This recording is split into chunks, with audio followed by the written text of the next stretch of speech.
Hi, Ellen. Thank you so much for joining me today. I'm so excited to talk about your journey and the way that it's overlapped with motherhood and like your goals for yourself. I just think it's going to be an incredible conversation today. So thank you for joining me. Thanks for having me. I'm excited, as I usual. know. I always love seeing you. Likewise. We always just like, back and forth. We're like, ooh, this stuff is so cool. And it's just awesome to be working with somebody who also just like your drive, your curiosity, you're constantly like seeing different ways all of this work applies. And I think like our clients, our audience will really love hearing some of those, comparisons and overlaps as well. Oh, for sure. So why don't you kick us off by just telling me, us, the general us, Right. more about yourself? My name is Ellen, and I am now in my 50s, which is really bizarre because it doesn't feel like it. Yeah. I'm a single full-time parent to super awesome son who, gosh, he'll be 12 in June. And, I'm very holistic minded as far as like just our lifestyle. I mean, I follow like the 80-20 rule. Mhm. Um, Yeah. and I just, that's really what got me here is because I was really looking for support. So I've, gosh, now been like 9 years trying to heal myself. And it's just exhausting. So, I was following a couple of people on Instagram because, Mhm. okay, so here's the deal. I was a massage therapist in another lifetime. And, so I have just a different understanding of the body, just if you even want to go back to childhood. I was in therapist office, maybe for myself, for family. So there was a little bit of awareness of, like psychology behaviors, anyways. But it wasn't until like 9 years ago when I had a very overstimulating experience that put me into having, just thoughts and, it was like the lowest point of my life. Like I've never been there. Thankfully didn't act on anything of the things, that I was thinking and, was able to talk myself out of it. But I knew that that was like something's majorly wrong. And that's what started the journey. And I've done a gazillion different things, I feel like, over the years. And I was following a couple of people on Instagram who were talking about nervous system work, but it just never really clicked. Maybe it Mhm. wasn't time for it to click or it wasn't the right person. And then I just saw your one post and I was like, boom, that's it. And here we are. Gosh, I got started in October and Mhm. it's May. And it's Yeah. just, I mean, 8 months ago, I couldn't even pack a box to move. Like I couldn't. I didn't have the organization. I didn't have the motivation. I mean, it was just, I mean, when you talk about complete collapse, like burnout, I was there. Yeah. Yeah. And now I'm like creating a children's book and it's going to be this massive brand. I just know it. And, like it, yeah, like I'm back to normal ish, but better. Like, Yes. you know, I yeah. think that's so key. Well, first, like, oh my God, your story and your journey. Like, I wish in a way that everyone could just have like watched all of our sessions. They were so cool to I like know. see the clicks, the emotional shifts for you. Just like finally it all started making sense. Wait, the Mm-hmm. system is at the foundation of everything, right? And Yep, if we for do not sure. consider the nervous system, we're not going to heal. It is like the piece Mm-hmm. that oddly gets so often overlooked that is arguably the most essential, right? Oh, for And sure. what I love about where you've kind of transformed or shifted into, and you're talking about kind of like coming back to normal, but like better, what that Mm-hmm. says to me is, and I often say this because a lot of women will come in and say, I want to go back to normal, or I want to go back to who I was before all this happened. And I say, Right. okay, I'm willing to work with that, but I'm also going to let you know that by the time you get through this, you're going to want certain attributes of who you were and Hmm. aspects of your life, but Yeah. you're also going to be this this healthier version of self who wouldn't be the type to end up where you did again, because Correct. you're going to know how to take care of yourself, how to handle your stress. You're going to process the past as the past and not infiltrating your Hmm. present. These incredible things where we get to keep all the aspects of ourselves that we love. It's not like we have to turn into somebody totally different, Right. but we get to let go of the survival component of it, the piece Hmm. that says we're doing this out of fear instead of opportunity, right? Correct. Yeah, expansion, which is what you and I have talked about. It's really about expansion. And I kind of feel like, well, the reason why I chose like one-on-one with you is because I knew that I wanted to be super focused. I just wanted the one-on-one interaction and just a guide. And that I knew that's just what I needed. Groups are great. I mean, they're awesome. But I didn't really want that. That's why we have both, Yeah, right? exactly. And it's been really fascinating. Because you say it takes about 6 months. And I mean, a month ago, like right before I had that big, I don't want to say final shift, but the one that really just Healing now to we're on the upswing. I'm right. sorry. Yeah. The healing to growing kind of thing, where it's like you really felt like you came into your growth journey, is how I look at it. Yeah, totally. Um, because I would think, oh, I'm almost 6 months, and boy, I'm not really feeling. I mean, like what, because we have these perceptions of how we think it should go and how we think we should be feeling, and we just need to stop thinking about it, first of all, and just wait for the shifts to happen, because they will. And I mean, I think one of my big huge signs was when I put on my headphones and I started dancing and singing while I was cooking dinner to music, which I never do, but now it's starting to become one of my little rituals. Or if I need to kind of little time out, because my son might be driving me nuts, and I put on my headphones and I go in the kitchen and I sing and kind of dance it out while I'm cooking dinner, and then we're good. So Mhm. it's cool, the habits, like how you see yourself changing, because it's really subtle. It It's is. it's neat. I love it. One of my clients once said, it's like you literally, she was saying to me, you like put this blindfold on us and you take us through this path and we have no freaking idea where we're going. And then suddenly, like, we're there. And it's like, wait. And that speaks, I think, Hmm. to, and your experience speaks to the fact that it's so important that coaches, practitioners, anyone who's, basically signed up to help, right, Right. doesn't claim that they know your timeline, because they don't. Like, I can say roughly 6 months. This is what I've seen in my research or working with clients or things like that. Hmm. I will never stop right at 6 months if somebody's like right there and we're on the cusp, because for some people it's going to look more like you 8 months. For others it's going to look like 4. I've had some clients who are like, I don't even need the rest of our sessions, I'll like hit you up, and like see how you're doing and whatever. And it's so individual. It's so individual. And so I really, I love and appreciate, I mean, especially, as my client, saying, I'm going to trust this process, right? I think that's so much of it is building that trust initially. And then you within yourself have to go, okay, I'm going to trust this process. I signed up for this and here I go. Yeah. Um, and I've been really fortunate to have clients who do that. They're not like happy about it. They're like, oh, I wish I controlled, Oh, knew what was going on. But then they get there. it was not fun. I mean, I'm It's not gonna fun lie. sometimes. We Like had some good laughs.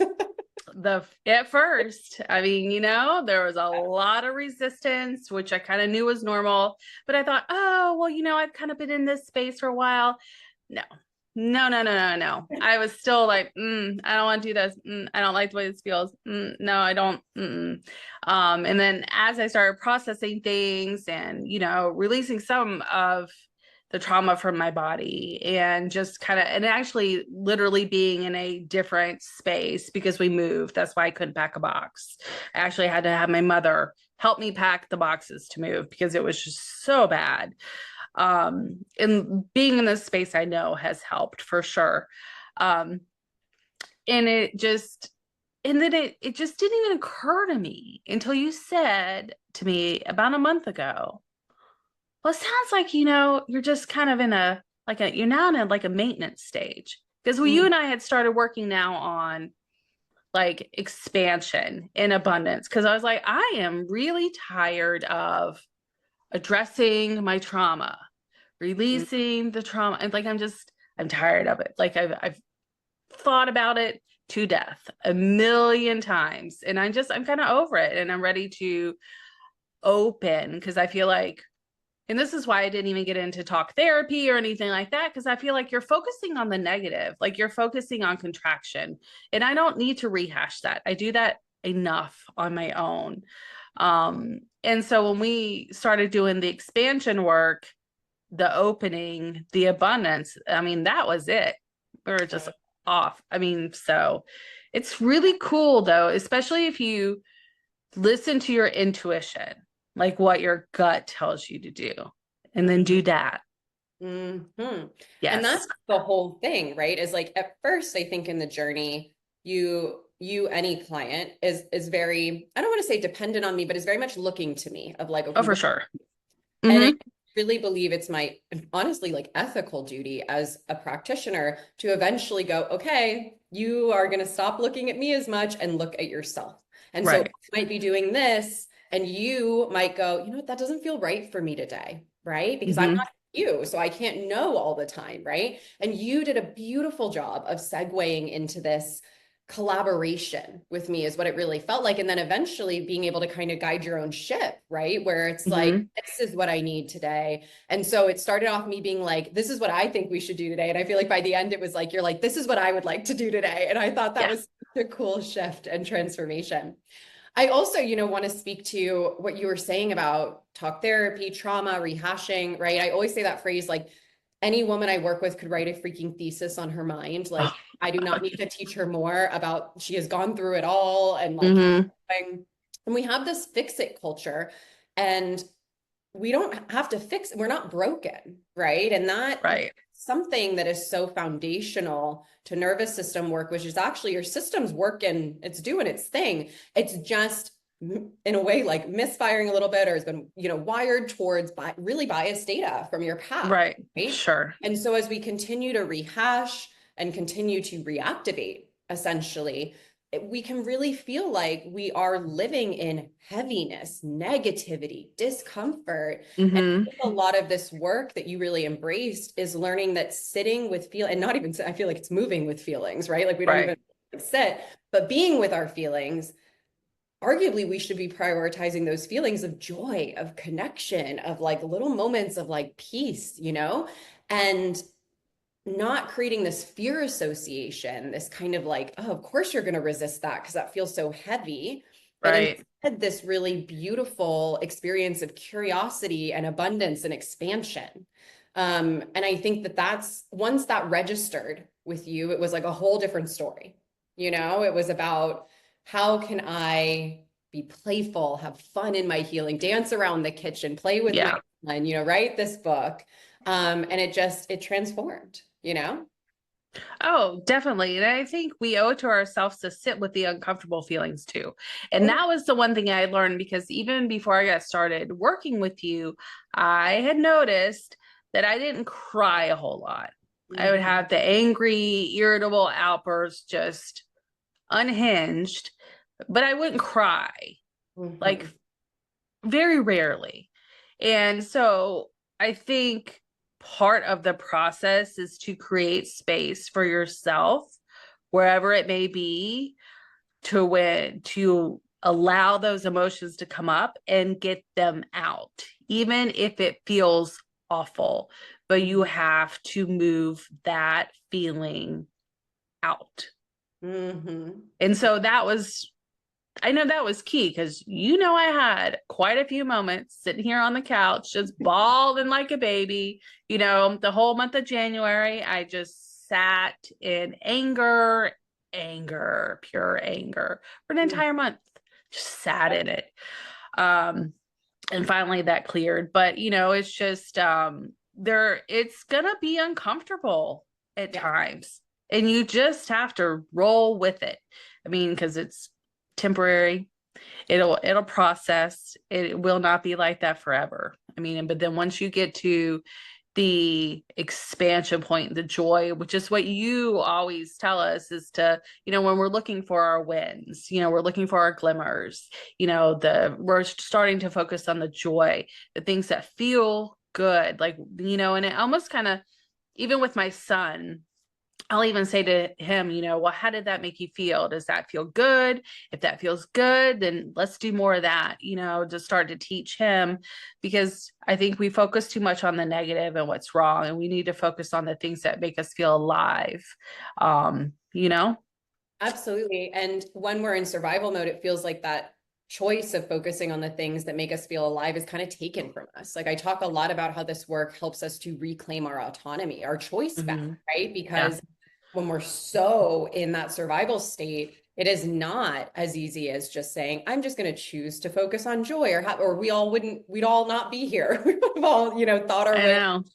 And so it's this interesting space where you have to come to enough safety with all the emotional experiences Mm-hmm. that, and then allow them to be there, like you're saying, show your system that you're not rejecting any part of it and that you're not in conflict with any part of it.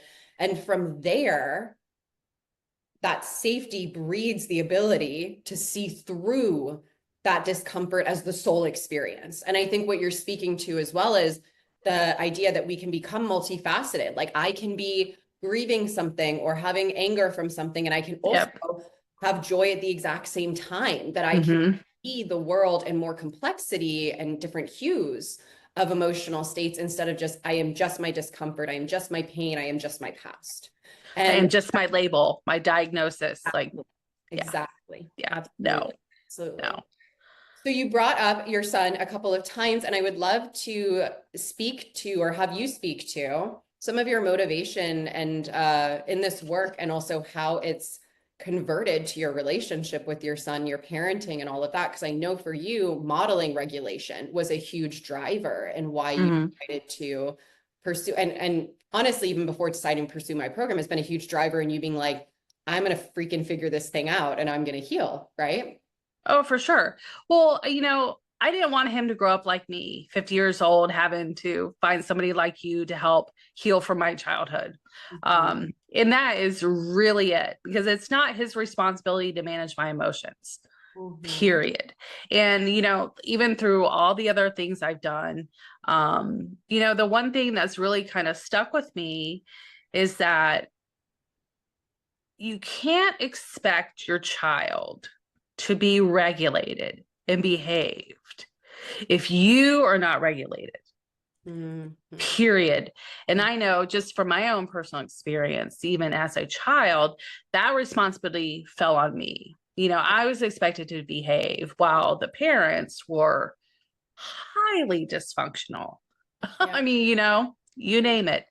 So I've always had that awareness. And then, you know, it's just, and that has been the motivation for me to find the missing piece. I mean, I've done the brain scans, I've done functional neurology, I've done supplements, you know, like all the things. I feel like I don't want to meditate, I don't want to journal. Like that doesn't help me. Like that's just not going to work.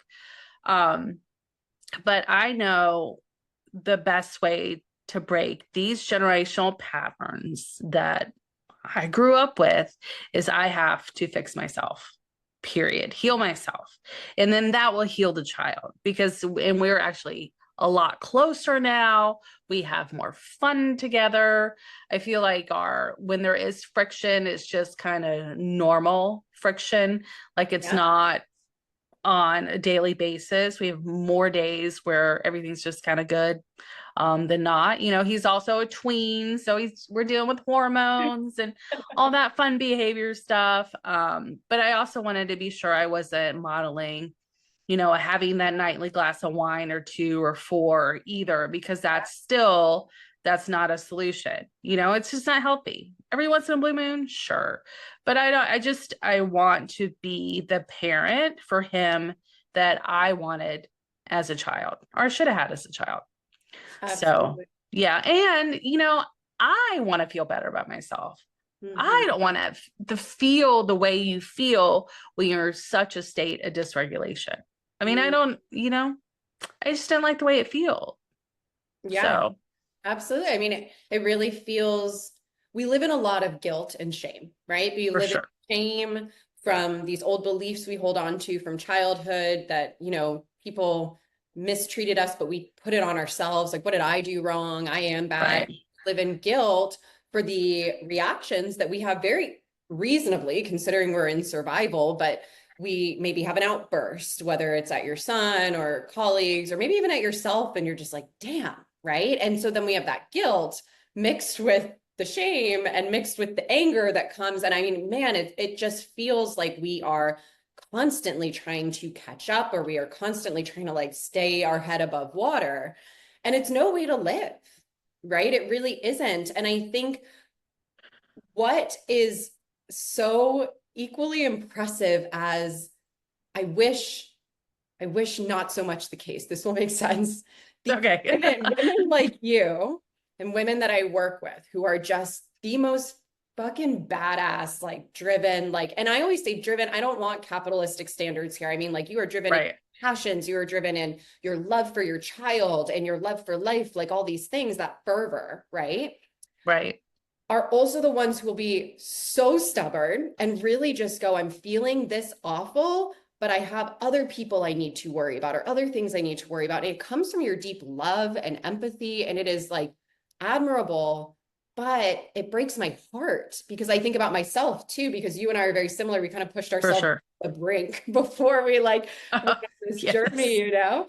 And it's like, wow, I really, I'm glad you're on this call with me because I hope both of our stories together, but certainly yours of getting to that absolute low where it's kind of like, do I move forward in my life anymore or not?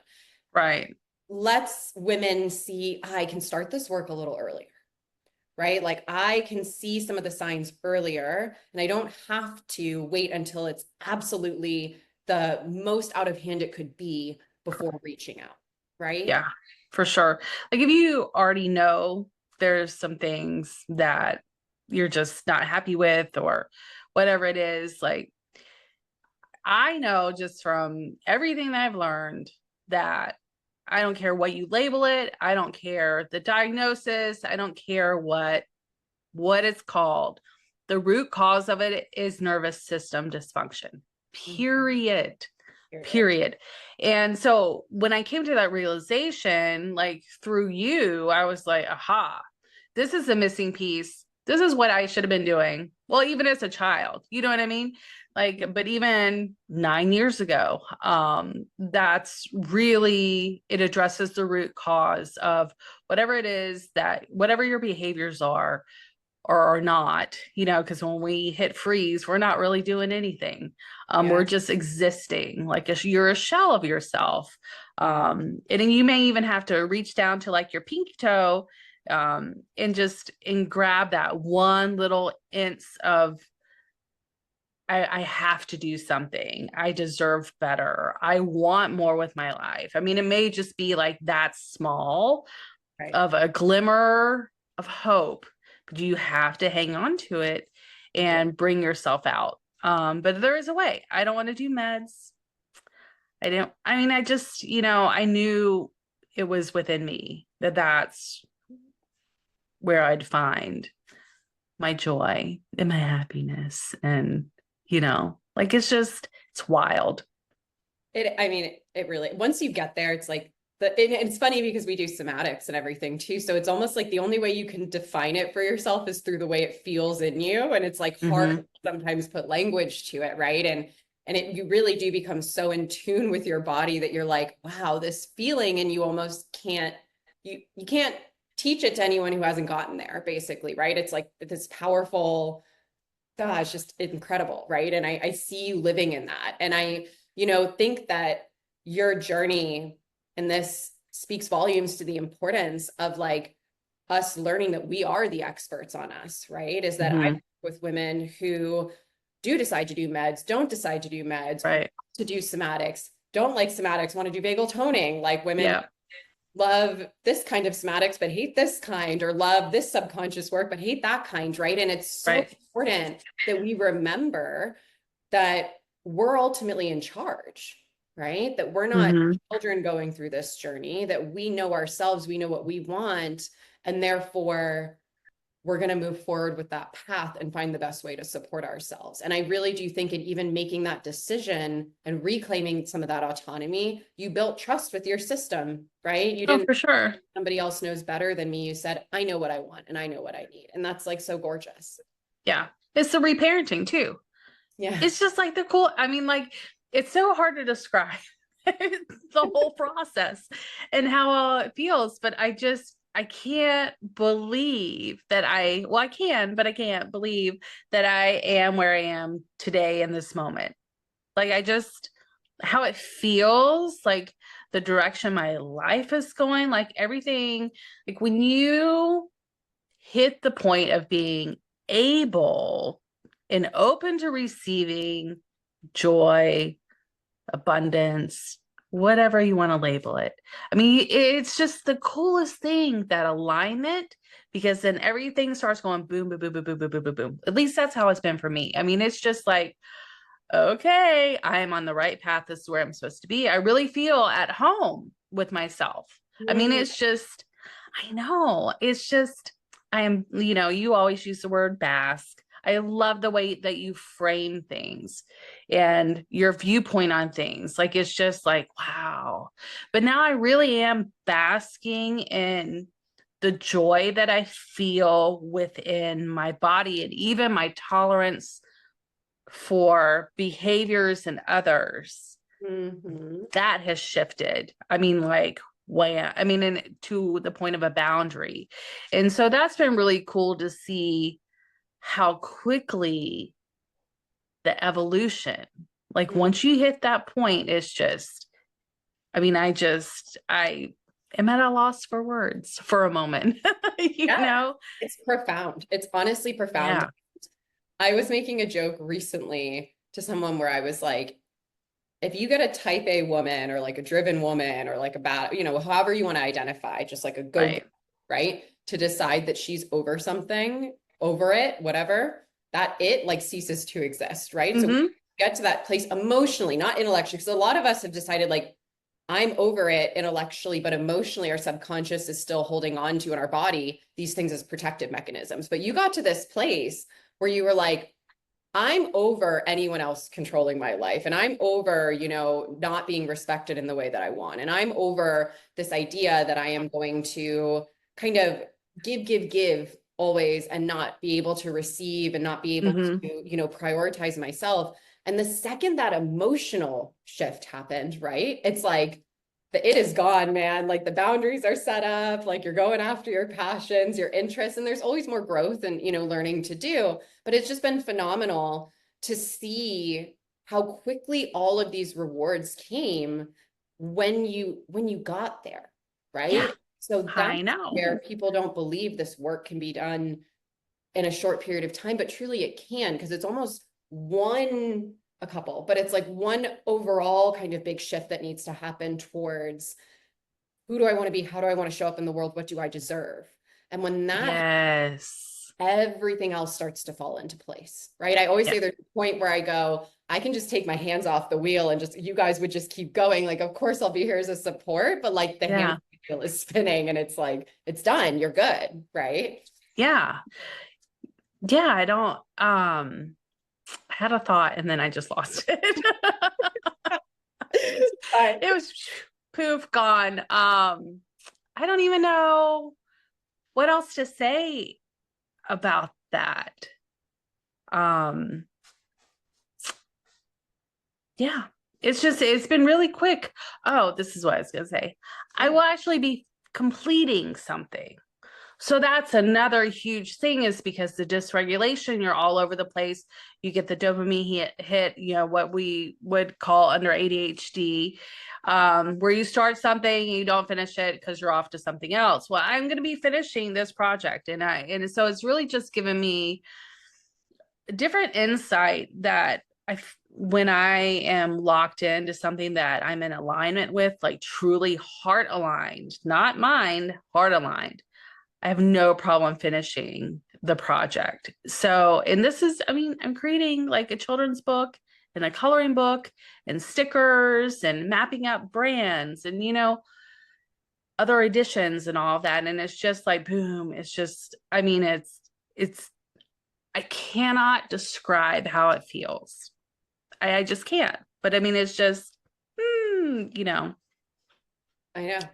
I know. We're on the no, we're both in the We know. know. And you'll know too when you get there. You know, it's just one of those, like, you have to take our word for it. I mean, you know, like it's just really is one of those things that we deserve to do for ourselves, for the people around us, because you know, you can't pour into others if you're empty. I mean, that's just really it. And even if you're not a parent, like even for your friendships, work relationships, if you're depleted, I mean, you know, so it's just, we deserve this. Absolutely. And Oh, it feels so, it feels incredible. I know. I know. Like our little secret, but it's true. I mean, there's just so many people live in dysregulation. You know, I know I work with women in a specific, you know, kind of identity of women, right? But like, I know that all of this work equally applies to the general population. In a lot of instances, I tailor it, obviously, but Of course. I think what is kind of a wild realization when you're on the other side is how many people aren't, you know, and how many people are masking or are numbing through different types of distractions. And so then we see things like social media and we think everyone's fine except for me. And what we recognize over time and in this journey is that like the emotional depth of the general population, the ability to self-soothe of the general, I mean, it is such a small percentage. And so we give ourselves not only this gift for how it makes us feel, but we give ourselves this gift because it gives us maximum ability to have impact in whatever that impact looks like. If it's for our children, for our community, for the energy to create this book and the brand with it, for whatever it is, we really become the women that change the world, right? And that's so fucking cool. It's so powerful. Yeah, because now, sorry, my cat's down walking by behind, so I have to, she's got to come make her appearance as usual. I've always been outspoken about things, and now even more so since I realized, you know, about this, and and actually can see and feel that it works, and to really start speaking out, because I mean, the world is, I feel like, is more dysregulated than it is regulated. And one of my little hearts is the kids, and they are not given the tools to learn themselves how to be regulated. Right. And then that goes into parenting and society. I mean, like, there's so many little aspects to what drives mental fitness. And, you know, where I think we have been deprived of that. And you even go back generations, you know, I think about my mom's mom and what all she went through, and I can see the trickle down effect. I mean, so there's so many different layers to what drives dysregulation and regulation. And I'm really just, I won't keep quiet about it, because this is the key to creating a better society. Absolutely. Yeah. That society, a safer society, and we're healing our society in the sense that the generations coming up are able to create a more safe world for all of us, right? Right. Because they know how to handle their emotions, and vulnerability is so healing in itself, right? That somebody who is struggling can hear somebody else who feels regulated share their journey, their experience, etc., and not feel so alone and isolated and not feel like there's no hope, right? Which is exactly what you're doing right now on this call as well. Well, for sure. And like, even if you want to even get a little deeper about it, if you want to talk about disadvantaged communities, let's think about what is the messaging being sent? Are they being taught to be regulated, which to me equates being empowered?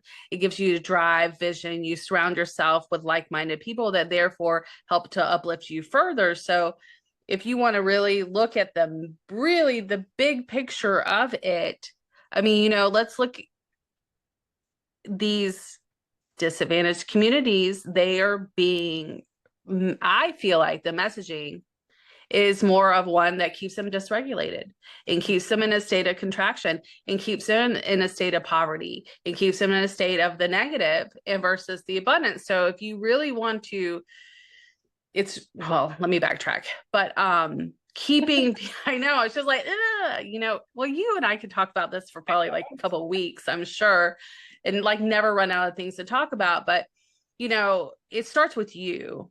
And, that's why it's even more key to even for me to speak out about it, because somebody has to say it. Somebody has to start connecting these dots, like society deserves it. Mhm. They deserve it. So I don't know. Like it's fascinating. You can see the dysregulation everywhere. You can see the Everywhere. ripple effect of that. And you're absolutely right that, you know, there's a lot of people in power who are dysregulated, who then Correct. perpetuate dysregulation within Correct. communities that are underserved, right? And Correct. that perpetuates dysregulation through a generational lens in those communities, Mm-hmm. individuals stuck. And I mean, it's an insane ripple effect, right? Like we could write a thesis on this, the concept of Oh, manipulation from like power dynamics, politics, leadership, right? right. Yeah. I always look at it through patriarchy and capitalism, and I'm like, Right. man, like I want to be regulated because I want to be able to claim what does my success look like, not through the lens of what men tell me or what capitalism tells me, Right. be able to say what makes me happy. So Right. there's yeah, you're right. We could talk about this for hours. We won't It'll get on have to be another like a call. podcast. We'll start a podcast. Yeah, Yeah. you and I should just start a podcast. I mean, we'll just talk to each other. Okay. Well, then, I mean, you've answered, a lot, right? In terms of, I know one of the answers to the question I'm about to ask is like, do it. But Yeah. Yeah. what would you share with a woman who is considering joining this program, who is experiencing dysregulation? Well, you deserve it. You deserve to have a life where you're not a prisoner to your own body, period, in your mind. I mean, and it really, I think it drills down to self-worth, and you're worth it. You really are. And Kate just has this wonderful way of her perspective, like, and just even her choice of words is really just it shifts how you view things. And even the words you speak, they're really powerful to what you create within yourself and others. So she kind of rubs off in that way. But I love that it's tailored to me and where I'm at in that moment. And so there's no preconceived, this is your plan, week 1, week 2, week 3. I mean, we have like a little rough draft, but you're not held to it.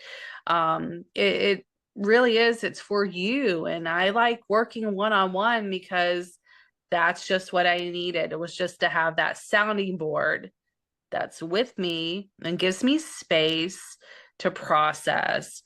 And it's just the tools, the somatics, everything available to you are just, you'll use them as you continue on in your life too. But it's such a beautiful community. Everybody's supportive. But I mean, it's just one-on-one. That was the best for me. It's worth every penny and then some, for sure. But I'm an entirely different person than 8 months ago. And that's what we want, but I do, like you were talking about earlier, I did keep the parts of me that I love. Yeah. But the survival Ellen, she doesn't really exist anymore. I mean, there's still some lingering little, I mean, it's a process. Yeah. But it's so minimal. It's the hardest work you'll ever do in your life. I feel like it's hard. It is not fun. We don't like being here. We wish we weren't here, but the other side of it is just extraordinary. So Mm. that's what I Oh, have. Yeah, I know. It's so good. my heart. I know, my heart too, but I've cried a lot with you and even without you, and it's just, I mean, you deserve it. We deserve it. I mean, it is, you will not regret it at all. Oh God. Mm-mm. Yeah, I mean, that's so true. No one goes through this work and goes, I regret doing that, right? Mm, The work is done in a responsible, thoughtful way where it's not right. reactivating, it's not always heavy. It does allow you to come out and get that breath of fresh air. It's tailored to you. It Yeah. prioritizes you getting to joy and safety and not just prioritizing intellectualization for the rest of Hmm. your life about your past. Um, Right. on the other side of that is like your whole world opens, right? Just It's the coolest. It is just, I am just basking in the feelings, the joy. Like I don't even, I feel like I'm repeating myself, but that's really what it is the happiness. I feel happy, yes. happy. Yes. And I think and then we'll stop just hyping up like nervous. I know. But what I think too is you're maintaining happiness because even when there are moments of stress or sadness or uncertainty or whatever, you see those as temporary and as loving indications from your system of something it wants you to be alerted to, doesn't mean you can't remain happy. You can see those things flow, ebb through them, and also know that your whole system is working because it loves you to death, right? And like it Mhm. loves you. And so everything just becomes part of this robust, incredible experience, right? Yeah, and you'll catch yourself, like an old pattern will slip out. You might catch it ahead of time, but it might just come out. Like the other night, I said something to Grayson, to my son, that I should have completely have said it different. And I said, you know what? I'm sorry. I did not say that in a kind way. Let me try again, And so once you get into that safety spot, you are able to really start modeling, regulation and repair with your children. I mean, that's my heart, is the parent-child relationship is, it's impactful in ways you could never imagine. So that was really what's important to me, is to be able to model to him repairing and saying, you know what, I said this wrong. Yes. Let me try again. So powerful. So many of us have wished that we had gotten that, right? I mean, just, oh, Yeah. Yeah. oh my gosh. I feel like Yes. we now need to, we need to actually launch a podcast and do like a multi-part series. We Yeah, talk we through should. so much, or like all, um, just like incredible to be your coach and to have the honor of watching this journey and have the honor of you deciding to put this trust in me and then claiming it right on Mhm. back for yourself, Yep. And I live a life. I was just telling a friend this morning, I was like, I literally live the most incredible life because I get to work with these women. I get to see them come back to life and like on Mm. their own terms. And then I get to stay friends with them for life too. Like stay Yeah. friends with all my, you know what I mean? It's just gorgeous. And so I am so grateful to you, not only for coming on here and sharing your experience, but just for being in my world and what a gift. Oh, well, likewise. I mean, I'm just like, ooh, I have a friend and we're gonna go travel together. We're gonna Uh, do all the things. And I mean, and it happened because of one Instagram post. It was literally like, that's it. yep. I knew. And I trusted my intuition. And here we are. So Incredible. trust yourself. Do it. You're Love it. worth it. Yep. You are worth it. Hell yeah. Thank Yeah. you so much for joining me. Thank And you I for having me. will, of course, talk to you soon. We'll plan our soon travel. Yes, for sure.